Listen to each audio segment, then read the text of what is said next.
March 27, 1999. It's a dark, stormy night over the Serbian countryside. High above, an American F-117 Nighthawk, a plane literally designed to be a ghost, is slicing through the sky. Now, this aircraft was thought to be completely untouchable, a true symbol of America's technological dominance. But on this particular night, the ghost was about to get caught. What we're going to break down today is one of the most incredible moments in modern military history. This is the true story of how the world's premier stealth fighter, this invincible machine, was brought down by a wild combination of ingenuity, patience, and yeah, maybe a little bit of luck. So, in the cockpit, you've got U.S. Air Force Lieutenant Colonel Darryl Zelko. His aircraft, the Nighthawk, is an absolute marvel of engineering. I mean, its weird, faceted design is made to deflect radar waves away, making this 65-foot bomber show up on an enemy's screen as, well, nothing bigger than a tennis ball, if it shows up at all. It had flown completely unchallenged in every single mission, until this one. Now, as Zelko gets closer to the Serbian border, a command crackles over the radio. The storm's just too severe. His F-16 fighter escort, his eyes and his protection against enemy air defenses, they're ordered to head back to base. And just like that, he's completely, utterly alone, flying deep into hostile territory. To get out of this alive, his stealth tech simply cannot. But see, down on the ground, somebody is waiting for him. Lieutenant Colonel Zoltan Dani. He's the commander of a Serbian anti-air missile battery, and he has been meticulously studying the Nighthawk's flight patterns. Spies had tipped him off that air raids were on the way, and he figures that tonight, hidden in the storm, is his absolute best chance to go hunting for a ghost. And this was a true David and Goliath situation, no question about it. On one side, you have the absolute pinnacle of American air power, and on the other, a pretty old Soviet-era missile system. But Dani had a few tricks up his sleeve. He'd made some clever modifications to his radar and was ready to use some very unorthodox tactics to try and level the playing field. Here on Qudrah Lehitgaber, this is exactly the kind of asymmetric fight we love to break down. Dani's plan was, well, it was a huge risk. He was going to use his old P-18 early warning radar at its absolute lowest frequency. Now, the theory was, stealth aircraft are built to beat precise, high-frequency targeting radar, but these much longer, lower-frequency waves, they might, just might, bounce back with a faint signal. The problem, that radar also picks up clouds and rain, which flooded his screen with false signals. If, and it was a big if, they got a hint of a target, they would have just 20 seconds to get a lock with their main targeting radar before the plane was gone again. So, Dani orders his crew to start scanning. The P-18 screen is a complete mess, just chaotic electronic noise from the storm. But then, looking closely, Dani spots it. One tiny, persistent little dot, moving steadily through all that clutter. A dot heading right for them. And he knows, the ghost is here. The clock is now ticking. That 20-second window is open. Turn on the targeting radar, he orders. But the screens are totally blank. His men are scanning like mad, but they see absolutely nothing. That window is closing fast. The ghost that Dani can see plain as day on one screen is completely invisible to the radar that actually guides the missiles. Meanwhile, high above, completely unaware of the drama unfolding below him, Zelko is approaching his target. And to release his laser-guided bombs, he has to do one thing: open the weapon bay doors. It's a critical part of the mission, but for just a few seconds, it completely changes the shape of the aircraft. It disrupts its stealth properties and makes it way more visible to radar. And this was the exact moment Dani was waiting for. And bam, that was the opening they needed. The very second Zelko's bomb bay doors swing open, a triumphant shout erupts from one of the radar operators. I have it! I have it! They've got a lock. The trap is sprung. 2 missiles ignite, tearing a fiery path into the stormy night sky. For Zelko, the mission is a success. Bombs are away. He's climbing back up to altitude when his cockpit just erupts in a symphony of alarms. It's a lock alert.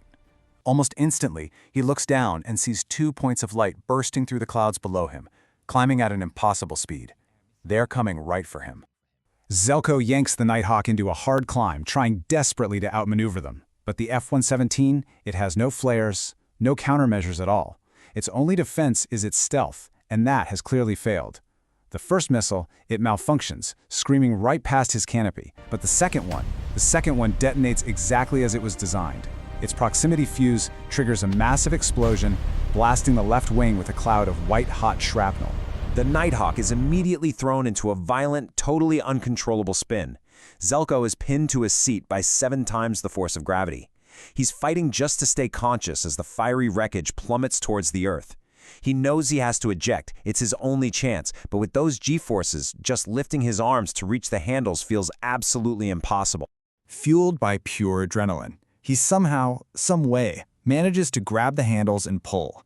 The canopy blows, his seat rockets out into the night, and after a terrifying freefall, his parachute opens. And as he's floating down, watching his billion-dollar aircraft tumble away in flames, one incredibly human thought crosses his mind. Okay, so he was alive, but his fight was far from over. He was now deep behind enemy lines. He managed to get a quick Mayday call out, and to his immense relief, he actually heard a friendly voice respond. Rescue was possible, but first, he had to survive on the ground until they could get to him. And you better believe a massive manhunt was already kicking off. Zelko dove into a muddy ditch, doing his best to just disappear. But all around him, the search was intensifying. You had Serbian army units, local police, even armed civilians with flashlights combing the fields. At one point, a dog came right up to his ditch, sniffing just feet from where he lay completely motionless. He actually drew his knife, but decided against it, and to his relief, the dog just moved on. After hours of hiding, he hears it. The beautiful sound of a rescue helicopter. His radio crackles to life. He activates his infrared strobe so the rescue team can pinpoint his location, but it fails. It's broken. He has one backup, a standard flare. Popping it, though, will light him up for everyone, friend and foe. It was now or never. He makes the call. The flare ignites, and it bathes the entire field in this brilliant, blinding light. Immediately, enemy flashlights turn right towards him. But the rescue chopper is faster. It sweeps in, touches down, and a rescue team pulls him aboard. Just as they lift off, Serbian patrols are swarming the landing site. They got out of there with only seconds to spare. The legacy of this one event was just immense. For Donnie's crew, it was a historic achievement. To this day, they remain the only unit to have ever shot down a stealth aircraft in combat. For the U.S. military, it was a really humbling wake-up call. The myth of invincibility was shattered. It proved that stealth is not invisibility, and that a determined, clever adversary can always find a way to overcome a technological gap. Zoltan Dani himself summed up the feeling of this incredible underdog victory perfectly. He later said that watching the missile hit felt, in his words, like scoring the winning goal in a football match. And the wreckage of that Nighthawk, it was recovered by the Serbians, and parts of it are still on display in a museum in Belgrade today. But the story has an even more remarkable ending. Zelko always said he wanted to meet the man who shot him down, not out of anger, but out of pure professional respect.